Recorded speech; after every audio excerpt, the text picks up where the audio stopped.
विधान भवनामध्ये काल पडळकर आणि आव्हाडांच्या कार्यकर्त्यांमध्ये संघर्ष झाल्यापासून जितेंद्र आव्हाड लोकशाहीचं मंदिर, लोकशाहीच्या मंदिराचं तत्त्वज्ञान हे आपल्याला सांगतायत, पण त्याच लोकशाहीच्या मंदिरामध्ये लोकशाहीचा चौथा स्तंभ म्हणून ओळखल्या जाणाऱ्या पत्रकाराच्या थोबाडीत मारतात जितेंद्र आव्हाड.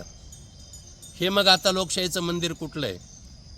माझी एक मागणी अशी आहे की त्यांनी पत्रकाराच्या थोबाडीत मारल्याबद्दल त्यांच्यावर पोलिसांनी गुन्हा दाखल करावा.